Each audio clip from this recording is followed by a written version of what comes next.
Hey everyone, how's your weekend going and your week? This is Monday. We're just getting back into daily cyber and just everything that's been going on.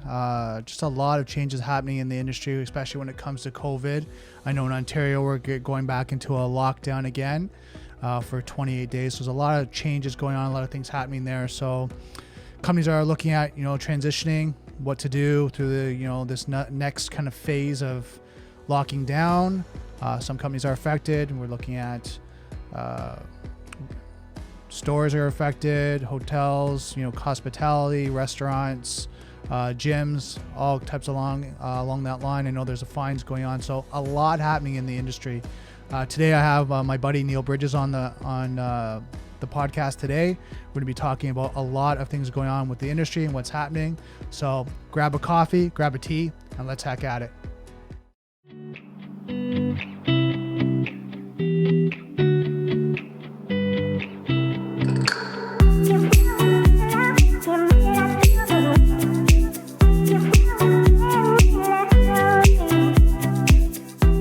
I'd like to thank our sponsor for this episode, USADO. USADO is a Canadian-based cybersecurity company that provides 24/7 cybersecurity support and compliance service that align their customers' tolerance for risk, their clients, suppliers, and control mandates. USADO's teams focus on using insights to drive business decisions. There's no need to leave strategies to chance, when insights can be used to show what changes need to be made and how to make them. USADO offers multiple services to help companies simplify IT, centralize cybersecurity management, and meet compliance standards. USADO can customize their service to work with your existing IT network and programs.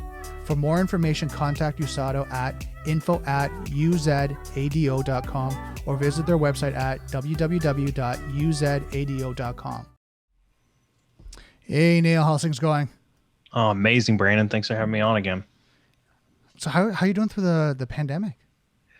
I mean, it's hard to say, right? Because you start to think that everything's going really well, and then you start to pay attention to, news and case numbers and all sorts of stuff, and it starts to make you wonder like how things are going. I mean, businesses are changing the way they work. They're deciding that they're all going to be work from home, or they can't wait to get back into the office. And then you've got, it's hard because you've got a lot of folks who are like, hey, we should go back to doing things normally. And I've got a lot of vendors that are calling me up and like, hey, I want to go to dinner. Let's go to these events and things like that. And so it's hard because it's almost like, the world doesn't want to accept, this definition of a new normal.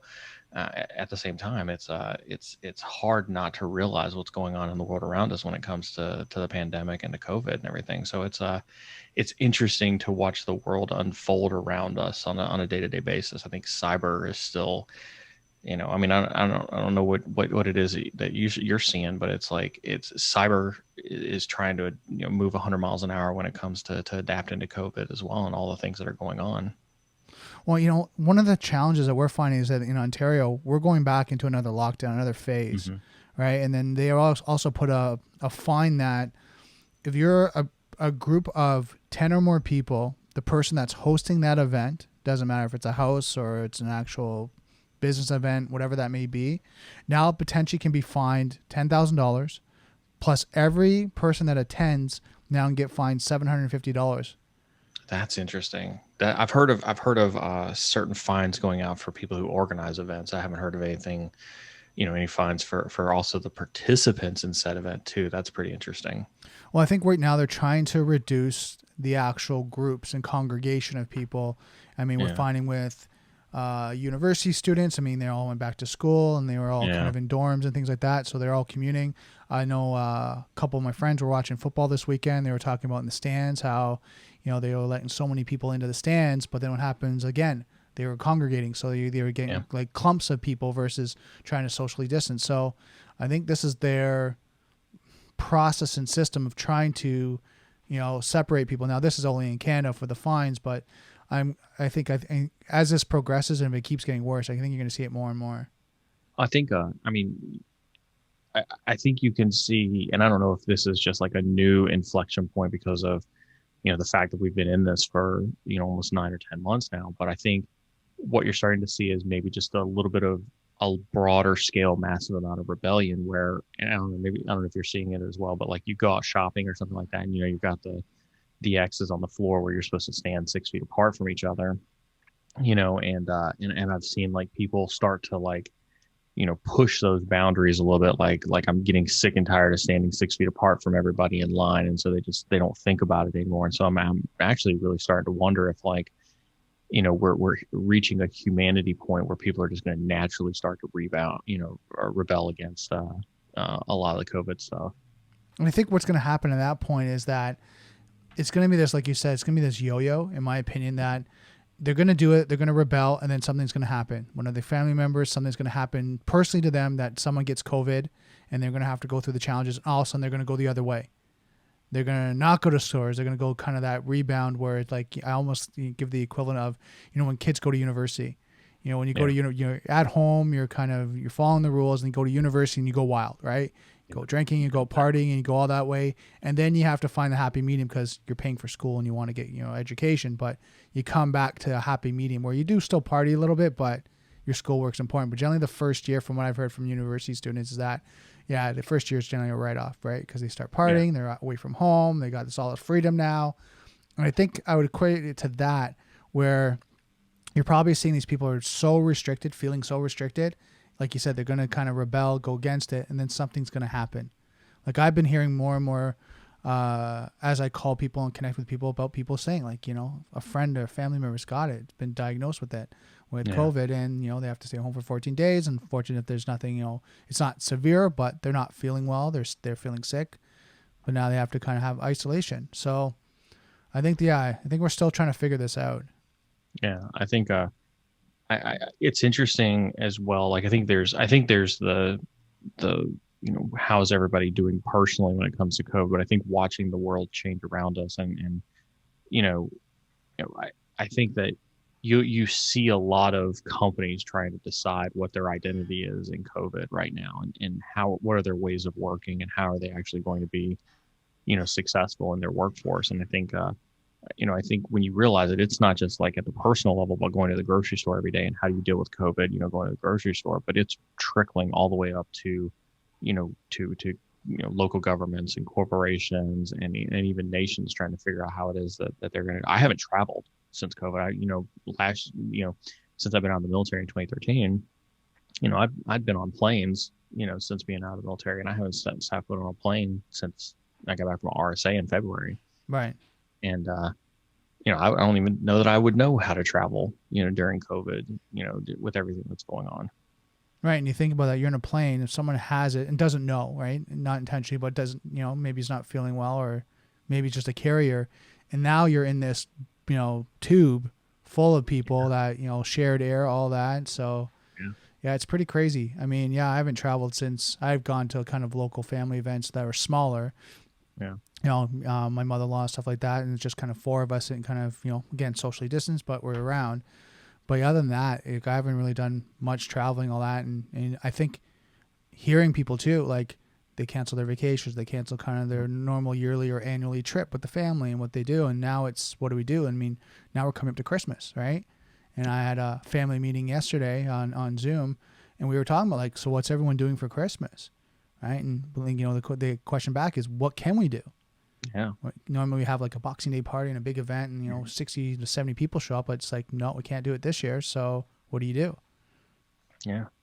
I think it's gonna continue to be interesting. I've told lots of folks that I've talked to from like a mentorship perspective, and a lot of the groups that I talk to on stream, it's like, that you're talking about right there leads to mental stress, on top of just the mental stress that we have in cybersecurity from like a job work perspective, that you have to realize that that's adding fuel to the fire and take the requisite time that you need to be sane in this industry.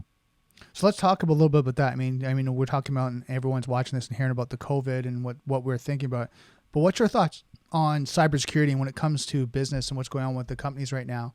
Because I know we went through, I would say, a dip at first where all the companies now were like, the house is on fire, we have to change. Then they started to pick up again, saying, okay, now since we've changed everything, we've transitioned to VPN and cloud, and our staff is all remote and doing all this. And now they're starting to lock everything down. And now we're going to keep going through this yo-yo effect. I feel that, Yeah. Now it's okay. We're getting up, we're getting going again, then we're locking back down. We're getting up and going in, then we're locking back down. I think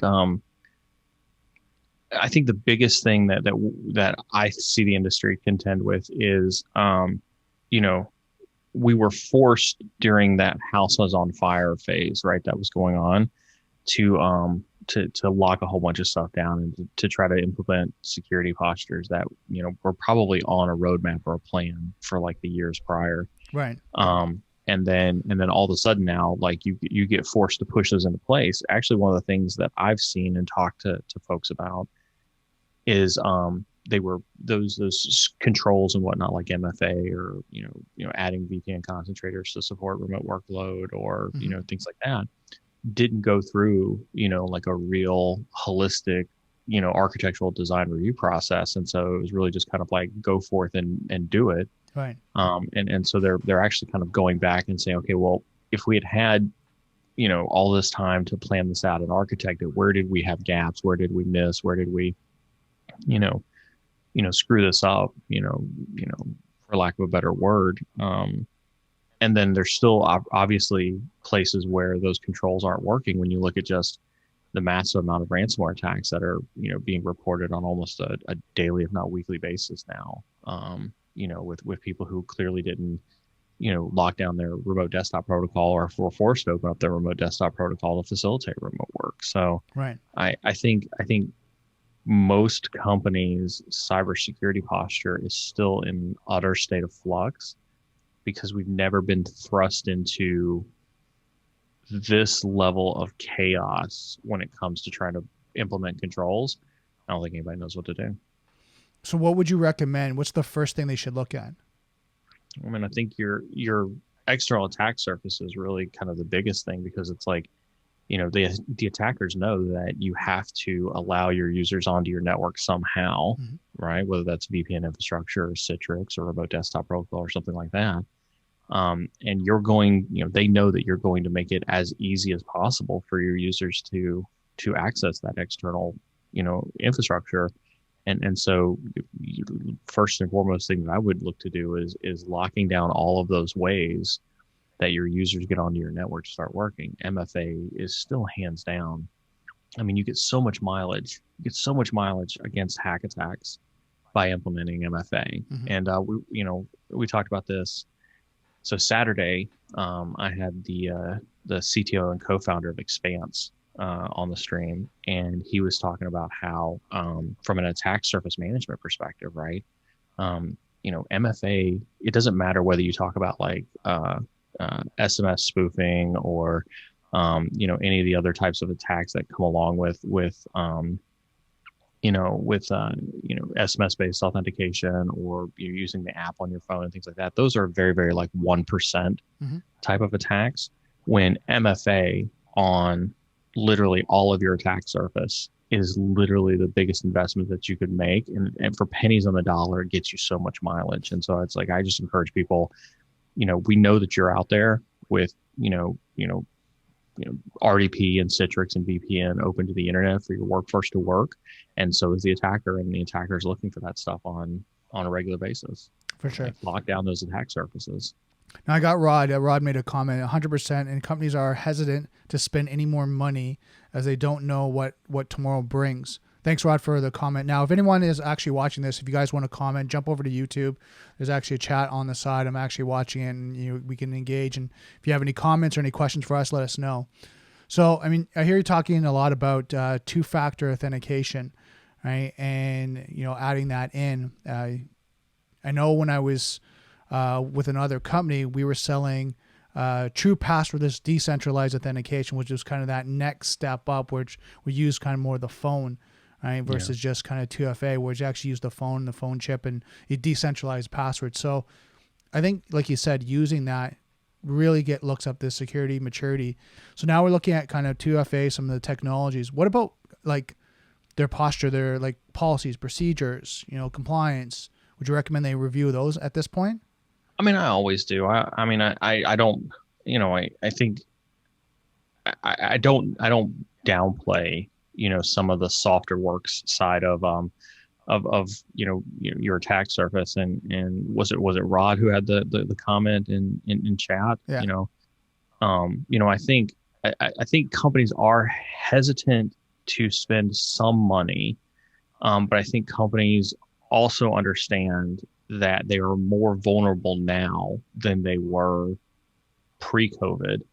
And if they don't, then I think that's potentially a failure on either the security leadership team or the right amount of whoever is advising some of those companies to understand that you're more vulnerable now. I think one of the conversations that I like to have around that, right, is, we used to always joke in the industry, and I think you and I have talked about this, Brandon, kind of on the side a little bit, right, is we've always joked in the industry about how big the attack surface is because you got BYOD and you're traveling all over the globe. This was pre-COVID, obviously, and things like that. Right. And I think that was a really fun, conversation topic to have with folks about, do you really know how big your attack surface is with BYOD and things like that? Right. I think now with COVID, like we have really gone into a real world version of how big is your attack surface, and I think helping an organization understand just how big their attack surface is, and then to your point, what are the people, processes, and technology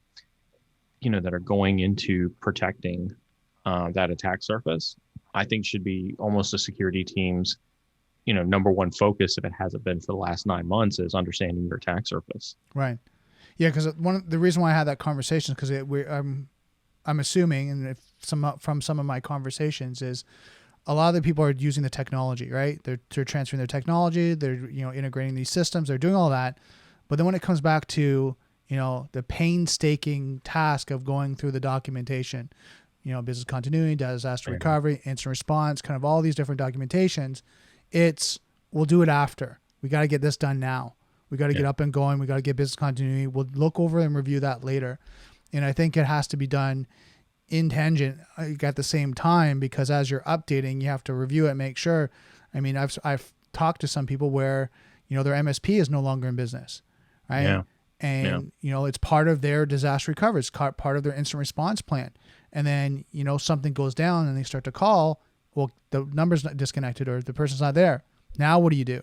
Now you're jumping around trying to find an MSP to support you and getting them up to speed as fast as possible while trying to get your business back up and going. So I think reviewing that as we go, especially now, since things are they're slower. I'm not saying they're completely, resolved, but they're slower now, to go down through all that and have that review. And now if you don't have the team, reach out to someone like myself or Neal and have that review now for going future. Because I think like what Rod's saying is totally true, is a lot of forecasting and budgetary concerns are going on right now because, revenues are down.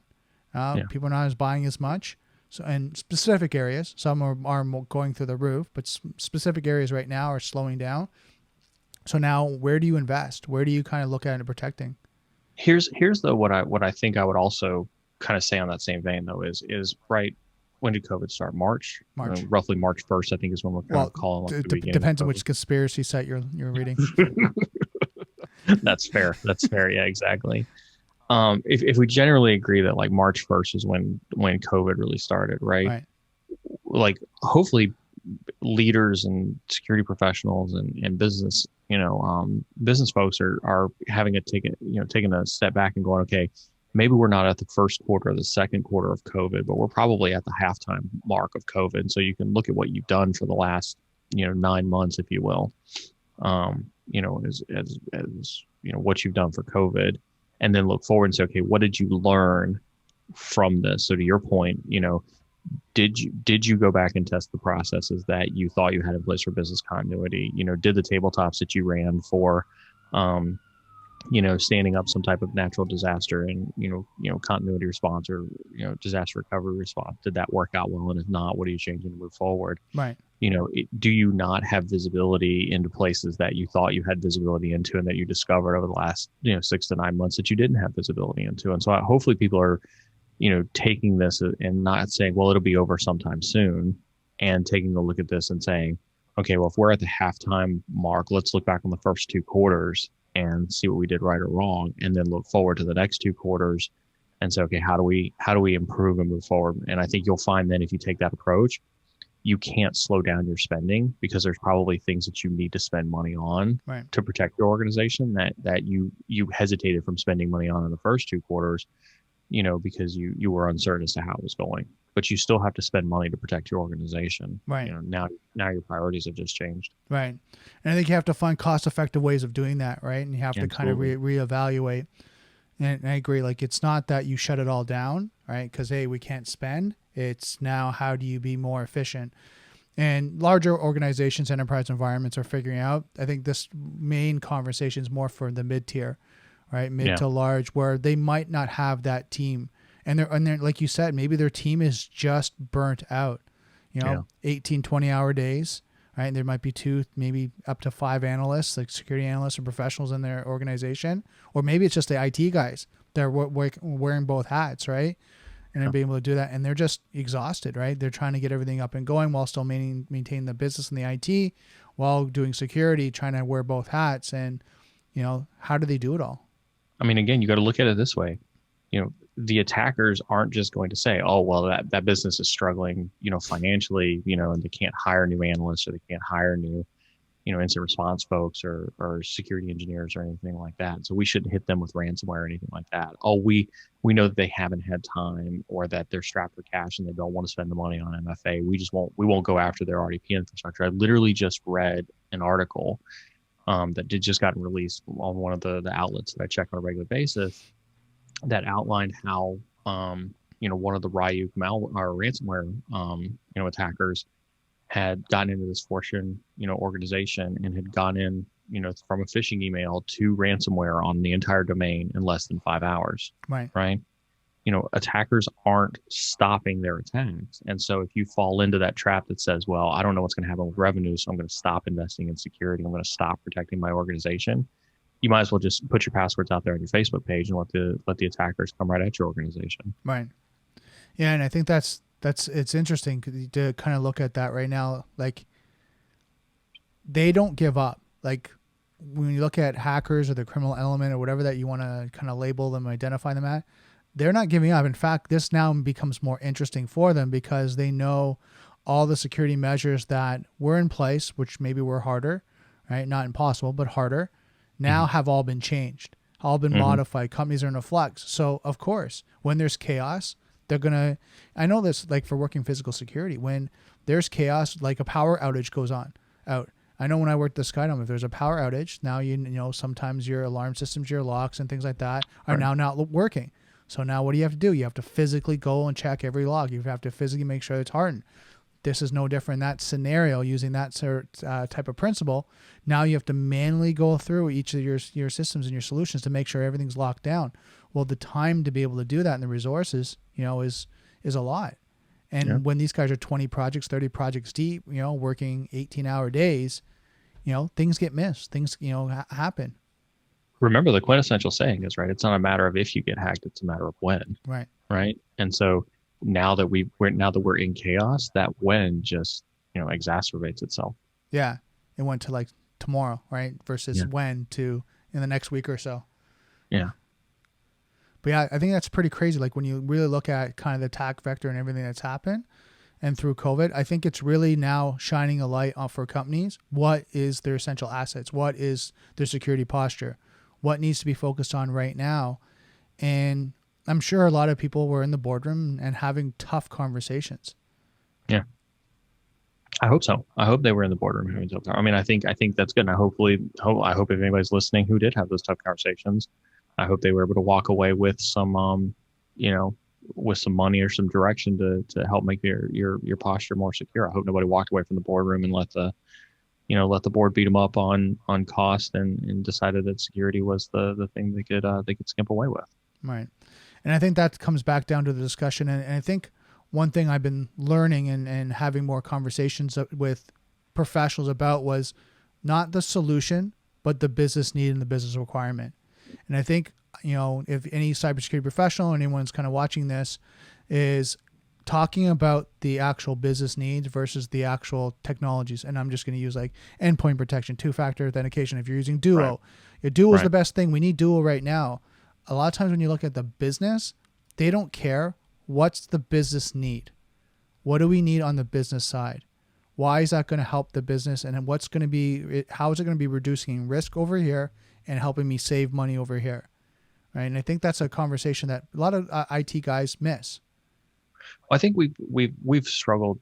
I mean, I think you and I have also talked about this as well in the past, right? I think we as an industry have constantly struggled with delivering business value, in our conversations. Right. I think that has hampered our conversation at the boardroom. Right. I don't think anybody takes it seriously because we don't think about the business first. Right. But I think maybe it's cynical of me, and I'm okay admitting that, but that's probably why nobody takes us seriously right now when we go back into that boardroom and say now's the time to invest in cybersecurity. Because nobody took, we didn't take business seriously in the quarters leading up to this. Right. Now, Rod made a comment here as revenues are down.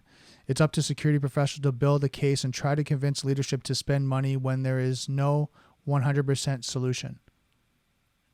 I think that's always the case. I don't think that's, I don't think that changes because of COVID.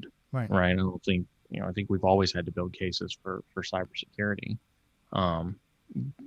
So it's status quo as far as I'm concerned. Revenues are down. Right. I think revenues are down for almost everybody, unless you're in a select few set of industries. But there are things that, kind of that adage of stopping the bleeding. Right. There should be security controls that you're looking at that says this can stop the bleeding right now, like MFA. Right. And if your organization had MFA on the roadmap, all you're really asking is acceleration and pulling it forward, which I think is completely within, a reasonable business case that could be made about something like MFA. Is now the time to stand up your super awesome, highly advanced, risk assessment or a third-party risk management program. Those may be harder, business cases to sell. But I think buffing up the immediate defensive posture of your organization and putting more soldiers on the front line digitally, so to speak, I think those are business cases that, I think everybody should be trying vehemently to get across. Now, what would be a recommendation on your side if you're going to write a business case right now, what would be some things you'd add into it to make it valuable for the business? So I think, I had a CISO once, and I don't know if I've used this one on your show before or not. So hopefully this is the first time you and your listeners are hearing it. But I had a CISO one time, and got a ton of respect for him. He's now the CISO over at Unilever right now. It's a Fortune 100 company. His statement was, we as cybersecurity need to enable the business to take risk. Okay.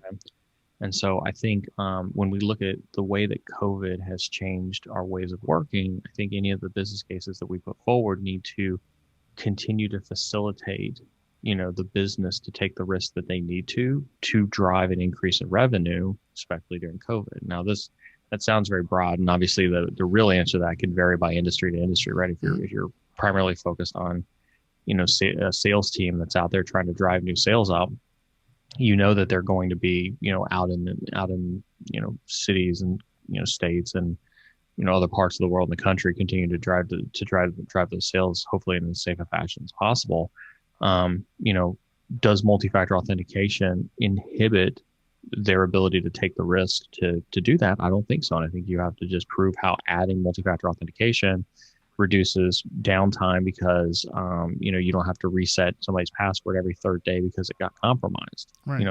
I think if you can equate that to, the cost of lost productivity because of having to respond to, a password reset event because they got their password compromised.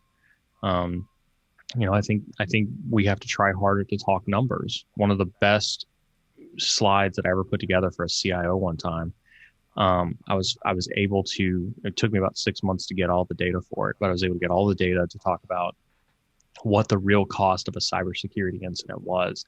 And it was everything down to the cost of our third party contractor to take the ticket, the cost of our IT teams to, re-image a laptop, the cost of the incident response team to respond to the incident, the cost of all of the tools that had to be on there for us to be able to facilitate that. And I think it ended up being something like $1,500 per incident. which didn't sound too bad. But when you looked at it across the entire organization, it ended up being that every month we were effectively spending $3 million a month, responding to cybersecurity incidents in that particular organization. And when you put $3 million a month on a slide, that really popped in front of, the CIO's eyes and really caught the attention of like, well, holy cow, how are we, wasting this much money, for things like password resets and malware, laptop reimages and things like that. And so I think we have to do a better job of finding numbers and putting numbers that say every single time I reset your password, it costs the organization $100. And if you do that 1,000 times in a month, that's a lot of money, lost revenue, lost productivity. We've got to get better about doing that. So yeah, you're talking about quantitative, your executive summary and your financial forecasting while you're doing a business case. Yeah. So it makes sense. I mean, to be able to, and this is, I think, one of the benefits to add into when you're actually proposing a solution and you're going in front of the board, is making it clear and concise of what your objectives are and how it's going to help the business and how it's going to do that, right? And a lot of people that make these cases make them convoluted, make them complicated. Yeah. Right? These guys have 2 minutes to look over your concept, your idea, and it needs to be clear and concise of how this is going to help the business, and then what's the risks, what's the compliance, and then what's the cost associated to this. I think also we have a tendency, to your point about making them too complicated, I think we focus so hard on talking about how advanced the adversary is, how sophisticated the adversary is, how terrible and bad, and we've got this big bad adversary mentality that's out there. Mm-hmm. And I think, quite frankly, most people who review these business cases, to them, they don't understand an adversary that is a 6 level of bad versus an adversary that's a 10 level of bad. And so they're not going to approve your business case just simply because you're trying to stop a 10 level of bad versus a 6 level of bad. Right. To them, bad is bad. And, they just know that you're going to stop bad. And that's really all they care about. And so we need to stop focusing on talking about how bad the adversary is. And to your point, talking about the business enablement that comes with, the controls and stuff that we put in place. Yeah. And I think that's key. I think that's a very key point, especially when you look at COVID, because if you're not thinking that mindset, yeah, you're going to start going, well, our attack vector is so much wider now. Our surface is so much wider. Now these hackers can get in even easier. And you start talking on that side versus, okay, that's fine. I get that. We're vulnerable. We're at risk right now. What can we do? Yeah. Right. And I think that kind of reiterates kind of your point, is that's the conversation. They get it. They get they're at risk. They get the businesses compromised right now because of COVID. Just on business continuity alone. Don't talk to me about security. I already know that our supply chain, our employees, everything's at risk right now. We're working through it, right? And we're resolving everything we can. We're putting out the fires. And now you're bringing this, infamous hacker in the basement with a hood that's coming after us. Okay. So what? I get it. We're at risk. What do we need to do? And I think having that mindset and having that see-through approach that you can see, the board of directors, you can see the CEO, the CFO, the CISO, the CIO, whoever you're reporting to, and you're presenting this business case, you got to think in that mindset. And I even think that, back to Rod's point, or his question and comment earlier about decreased revenues and things like this, even inside the security organization, the folks that you have inside the security organization, your business as usual pre-COVID may not have been the best way to measure your own effectiveness during COVID. Right. It doesn't take anything, right, to go to Shodan and put in your external IP addresses and see what Shodan has got for your open ports. Now, Shodan tells you that you got 50, RDP sessions or RDP ports open to the internet. Then your security team has a free vulnerability scan right there showing you that you've got RDP open to the internet. You should be able to go there and assess those RDP connections yourself, and then go back to the business and say, are those RDP connections or are those RDP vectors truly needed to do your job and to do your role? And at least then you have a knowledge of your attack surface. You've talked to the business to see what their business enablement requirements are, and then you can begin to have the conversation with IT to try to lock those down. And I think the statistics based around the number of ransomware incidents globally, just due to insecure, remote desktop protocol on the internet, between all of those things together, you can simply put forth a business case that, probably costs more manpower than it actually costs dollars to go around to the IT leadership or the executive team to say, we have to secure these RDP connections, and here's my recommendation on how to do so. Right. Which makes sense. Totally makes sense. And then that gives you that stronger business case. Mm-hmm. Right. Yeah. And you're not talking about spending millions and millions of dollars on Duo or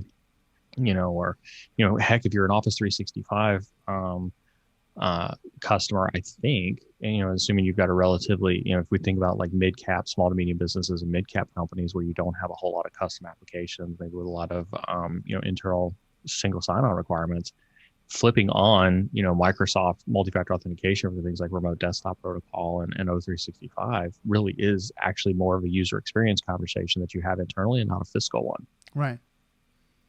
Yeah, no, it totally makes sense, right? And like you said, and if you have to customize some of the two-factor authentication, you do that, right? Yeah. Right, because like you said, some people have proprietary applications, different, solutions that they might have, SaaS models, but doing that again just levels your security posture. Yeah. I think, I with all due respect to your viewers who are struggling with revenue, concerns and questions, and I empathize with that wholeheartedly. I think if that's your go-to without thinking outside the box on how you can get creative in either A, doing those implementations or B, going and having those conversations with folks, I think you've already thrown in the towel to the attackers, at that point in time. There's so much that you can do, that doesn't require you to go forth with a multi-million-dollar business case. Well, I mean, that's even some of the conversations that we're having when we're having like security gap assessments, is just having, even just initial kind of pro bono conversations that we're having companies and giving them recommendations of what they can do without us putting an invoice in front of them, without us doing any of that, just having mature conversations. Like I know over the last, I guess 5-6 months, the amount of conversation I've had just about security postures and things that people can implement, that I know majority of those people have started to implement some of those, security strategies, whatever that may be, even just reviewing different protocols has been essential to them, because a lot of times you go, where do I start? Especially, I'm not talking about the mid-range, right? When they're dealing with so much.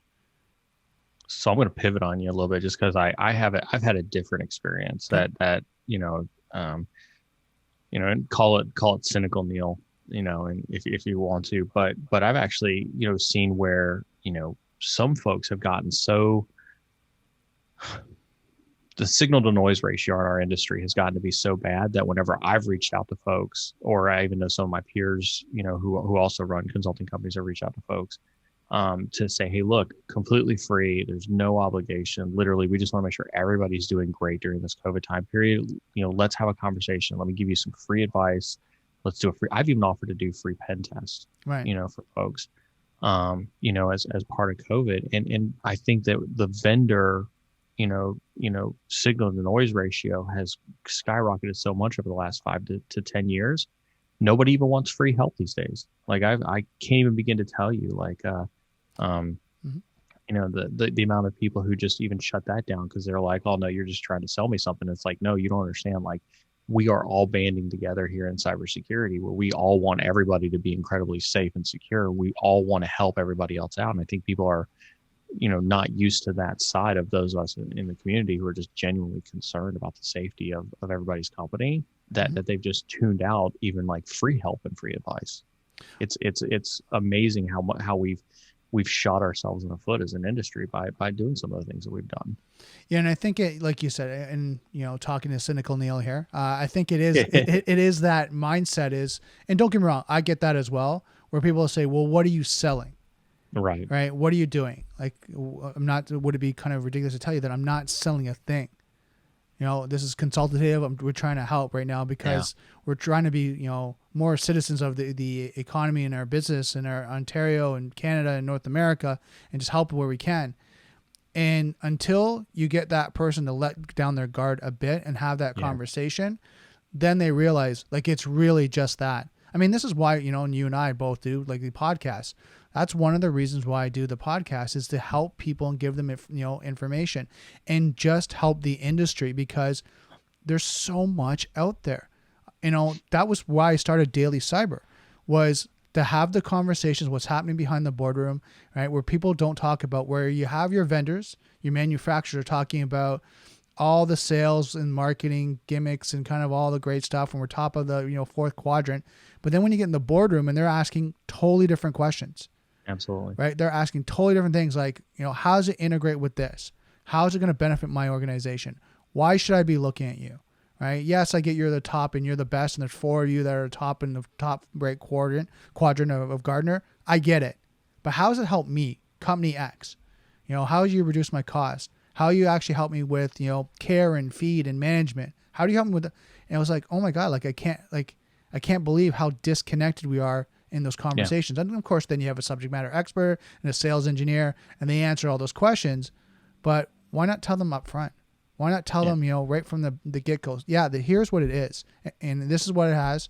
You have this solution, this potentially how it would work with it. Let's have that conversation around that. Let's see if there's a possibility that it will work with it, and have that conversation versus we're the best in Gartner. We've done this. We've reduced our attack vector by that.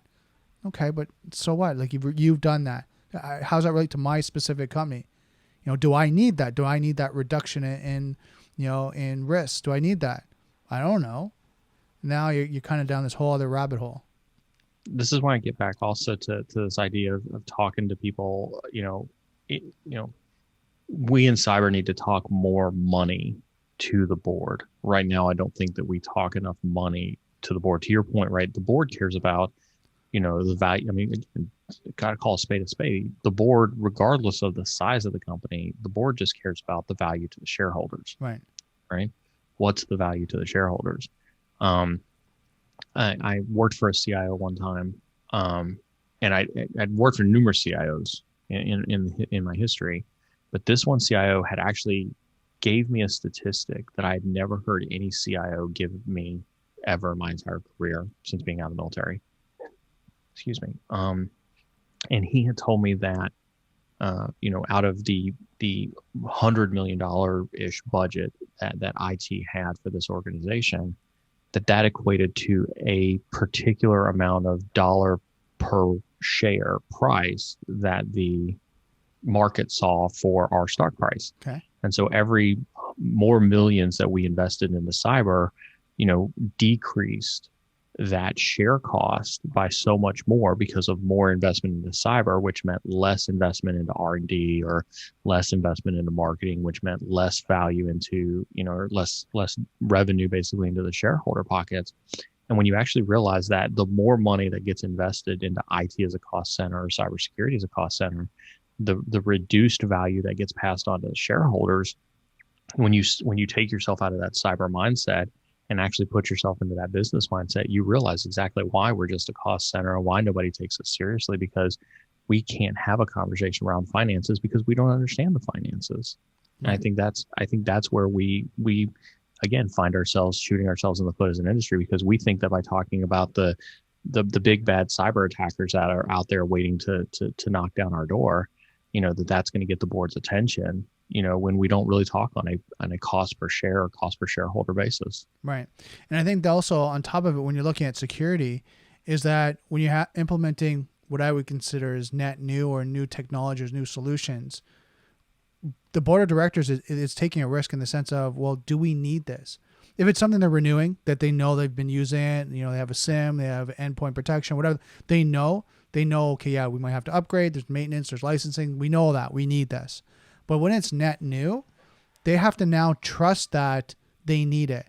So it has to go of a process of negotiating, also providing the value to them, so they can say, yeah, we trust in this solution that it's going to be the right for the organization.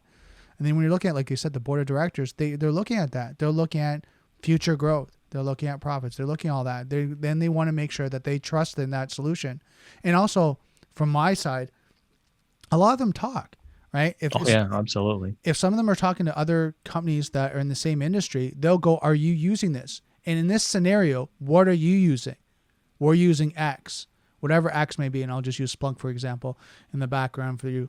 They say, yeah, we're looking at this, right? And we want to use, we're thinking about, some sort of, endpoint protection. We're looking at SIM. We're looking at all that. We're looking at, vulnerability testing. What do you recommend? Well, for one solution, we're using Splunk. Oh, Splunk. Tell me a little bit about how it's working in your organization. Now that organization's asking about it. Now trust if someone recommends Splunk, because now they're hearing it, they're hearing it from their colleagues. But if you come out with another solution, Cisco, Fortinet, whatever that may be, they're like, I don't know yet. I haven't heard. My colleagues are using Splunk. Absolutely. It is very much a good old boy network. I don't really call it a good old boy network, I guess. They do talk. They do want to know, what everybody else is doing that's out there. I think one of the hardest things for me to adjust to, when having those conversations, right, is they want to know what are my peers doing? What's my competition doing? And how do I measure against those two entities? Right. Because then better or worse. And then what I see from that standpoint is, if they're using it, then at least they know it works. Yeah. Right. At least, okay, it's tried, it's tested. People are using it. They've gone through their proof of concept. They've gone through implementation. They've gone through some sort of care and feed for a certain amount of time.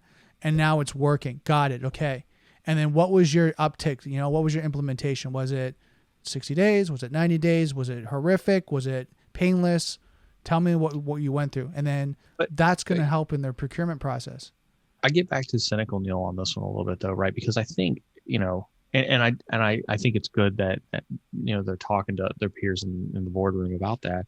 But I think that also still, indicative of our inability to communicate to the board in a way that they understand, right? Because, what I don't imagine that those board members are saying to each other is, well, what's been your return on investment by investing in Splunk, right? What's been your cost decrease across your security stack by using Splunk versus, all the point products that you've got?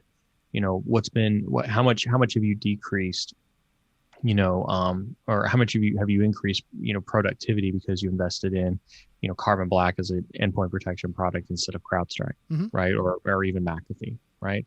Those are things that I think that if you looked at other technologies that get implemented at the enterprise level, like maybe like a Salesforce or a Workday, or something like that, I think that they would probably have those conversations for those types of implementations. I don't think they're having those conversations in the security space because we haven't communicated that appropriately up to them. Okay. I can see that. Yeah, because I know for me, like if you're doing an executive summary, you're kind of doing the proposal. If you can provide in more value, like, and I'm just going to use the health sector. Right. The hospitals are using this, and here's recommendations, or here's kind of evaluation of other hospitals that are using it successfully. That adds more value to the board of directors. Absolutely. I think I don't disagree with that at all. What I don't think that we're adding to that proposal or any other proposal that we do in those executive conversations is, it's been proven that if you're migrating from, let's say you're doing a proposal for, like a deployment of an endpoint protection tool, right? They're migrating off of McAfee and onto an EDR like Carbon Black or SentinelOne or something like that. Something that says, average hospital size that looks like your hospital, average number of patient records like your number of patient records, average number of endpoints like your endpoints. So just like your peer comparison that already recommends this endpoint protection suite, we have seen a 60% increase in productivity because of these features that EDR brings versus, McAfee, which you currently have in there. I don't think we're having enough of those conversations. Yeah, but I know a lot of times that would have to come through either a VAR, right, that's collecting that data, or the manufacturer that's collecting that information, that data, then be able to relay that.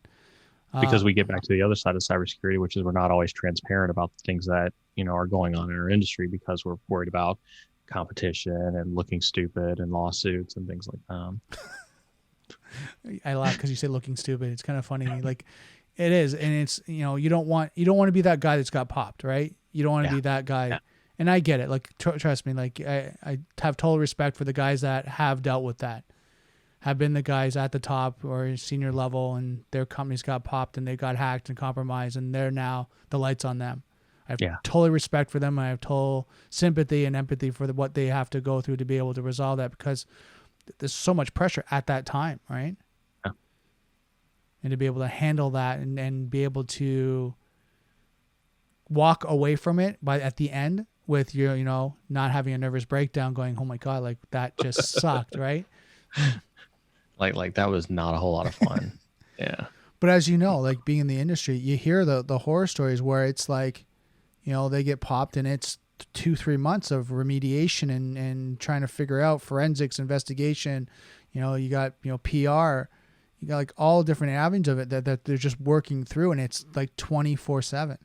I've been in that hot seat before where, it happens, and, you're 2 briefings a day with the CEO, and, you're in the boardroom. And this wasn't for an SMB or a mid-market. This is a Fortune 100 company. And you're sitting in, that senior most, chair with those guys, trying to explain to them, what happened and what you're doing to make sure that you don't end up in the headlines of the news. I can tell you, it doesn't matter how much you train for it, you're never ready for it. Right.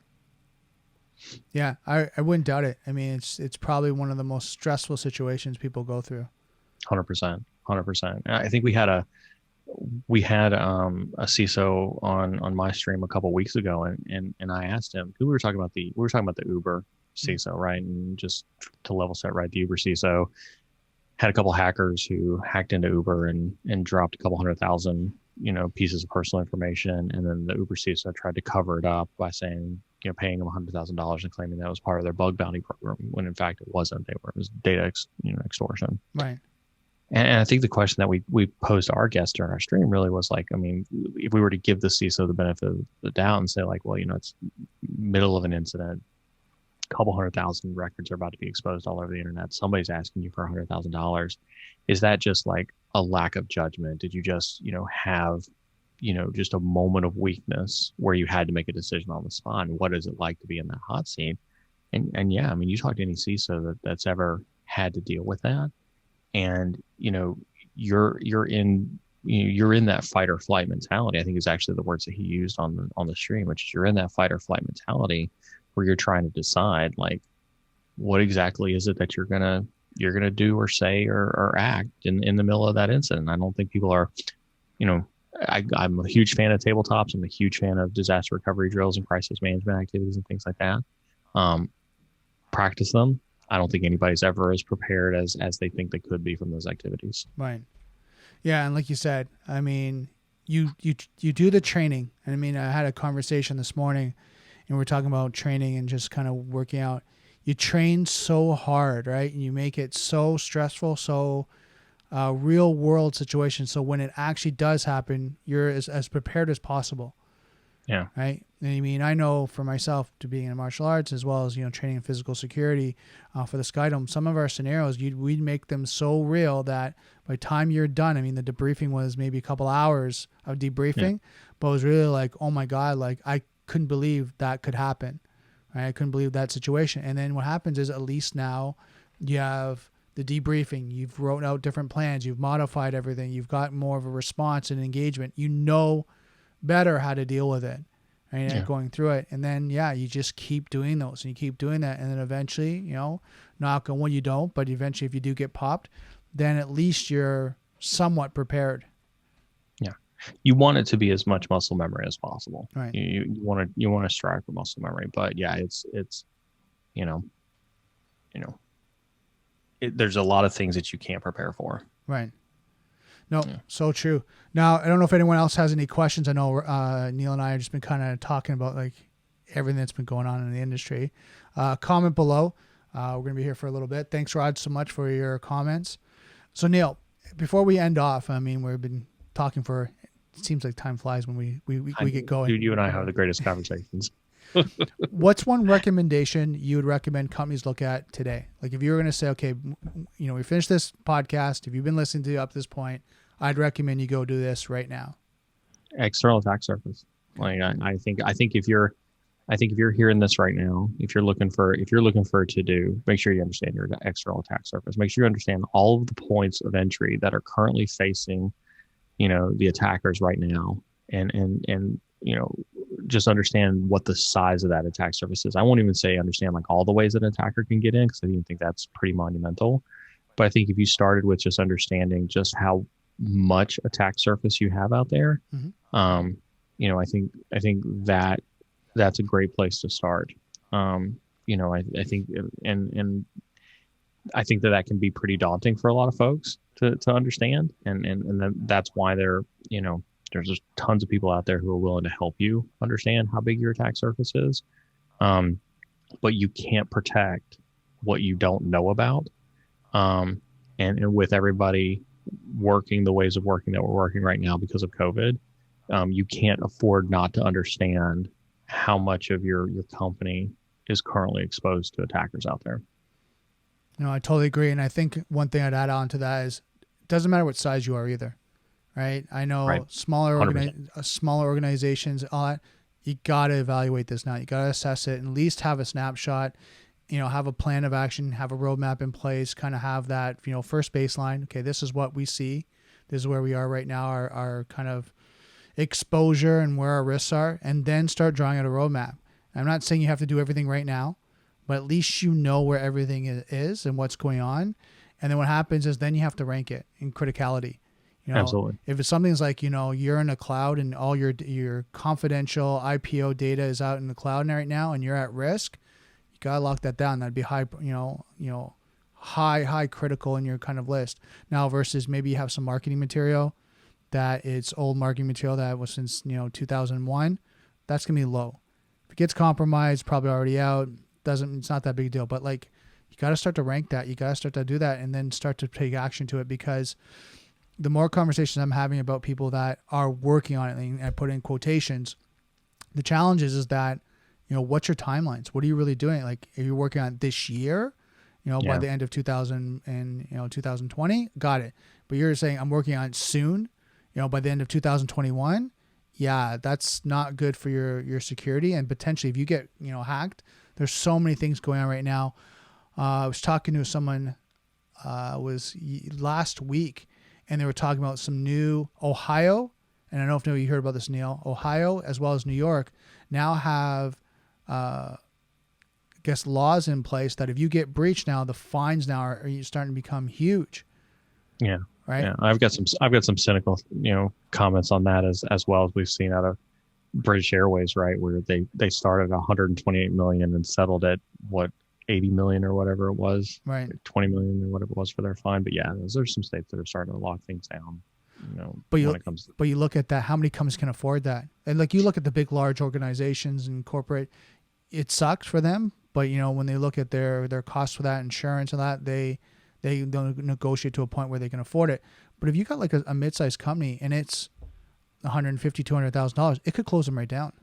Well, but this is also why I say like the second piece to this, right, is having a partner you can trust, right? And I think you and I would both, agree with this, right? Is, have somebody that you can pick up the phone and talk to, not somebody that's going to charge, nickel and dime you, every time you pick up the call and make a request, but have a consultative partner that you can pick up the phone and be like, should I be worried about this thing that happened in the news? How does this impact me? How does this affect me? Neal, Brandon, partner here, right? I've got these people telling me these 10 different things, but I don't know where to start. Where do we start? You need to have that partner, especially in this day and age. Right, for sure. Now, Rod made a comment. He said, ethics are simply that. You can't buy your reputation. Right. And I totally agree. I totally agree with that. And the thing absolutely. is, I think I want to add to that with Rod's point is, some people don't understand how valuable the reputation is. Yeah. Right. And how much it actually costs, even at the senior level, when they're like, oh, we got breached, don't worry about it. They don't realize that breach can go on in the reputation of your brand for months, for even 6 months to 1 year, where now you've lost revenue, lost in shares, you have kind of you're decreasing in value in the market.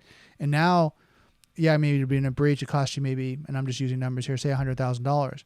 But the revenue on top of that could be in the millions, because of the decrease of people now trusting you with credit card information, purchasing from you. Now it's like, how much did it really cost you? So I'll be a little cynical on you. I know we're at the top of the hour, so if we got to wrap up, then I won't go down this tangent. But I think we're a little skewed on that perspective as an industry, because if you look at Target, right, Target only took a 1/4 hit after their breach in 2016, and then they rebound right back, and they're racking in record quarter numbers right now from a Target perspective, and Anthem and Home Depot and insert company here, I think have proven that they can take hits to their reputation. I don't think what we have enough data points for, because it doesn't show up on a lot of news, or insurance, stat sheets, is what's the reputation hit to your local pizza shop, because they got popped with ransomware, or, some of the small, the SMB or mid markets, that don't get nearly the visibility. I don't think we have the numbers to understand what the reputation hit is to them. But I think some of the larger Fortune companies have proven that they can stay in business even after a breach. And I agree with you. That's why my point is around the SMB mid-sized tier, that when they lose revenue, they actually are breached, they lose their brand reputation, and they lose revenue, all that combination, kind of like the trifecta, those ones are the ones that have such a hard time with it. And I agree with you. The ones that have larger brands that can recover with PR and marketing and implementing new security strategies and solutions immediately. I mean, sometimes they have to transition their team. You've heard sometimes that the CISO gets fired, like Zoom, right? Immediately they hired a new CISO, right? Absolutely. And they got someone in place and they started to ramp up. And there's Twitter right after their July hack hired a new CISO. Right. So you see that constantly, right? Where they reevaluate and they go, but then they're back up. I totally agree with that. My concern is you guys that are mid-tier, mid-sized companies, smaller, they can't do that, right? They don't have that flexibility, don't have that ability to transition so quickly. You have to work twice as hard as the large organizations to do that, to maintain that brand reputation and be able to do that, versus the larger ones can take a little bit more of a hit and recover because they have that, I guess, flexibility to be able to do that. And don't get me wrong, they don't want to do that, but they have that they can, right? They have that room to be able to maneuver, where small to mid-sized companies don't have that much room. Yeah, I completely agree with you. Completely agree. So perfect. Well, thank you so much again, Neal. This is awesome. Always. Thanks for having me, Brandon. I know we always kind of go into these deep conversations and about security and all that. And I hope, everyone that's watching this gets a lot of value. Again, if you guys want to contact Neal, what's the best way to contact you? Hit me up on Twitter at ITJunkie. And then don't forget to check out the cyber and security stream over on Twitch. Yeah. And you have that how many days a week? So we're doing every Monday, Wednesday, and Saturday, but Splunk's annual.conf starts today. And so literally as soon as I get off the stream with you, I'm going to head over to my stream, and we're actually going to be broadcasting Boss of the SOC, which is a security operations based capture the flag for the rest of the day today. And then tomorrow Wednesday we're going to be broadcasting kind of a de-analysis, if you will, over some of the talks that are happening at .conf, where we're going to highlight a talk, and then we're going to watch the talk as a stream, and then we'll debrief after that talk and talk about the impacts of the industry, what it means, answer some Q&As and things like that, for this. So typically every Monday, Wednesday, and Saturday.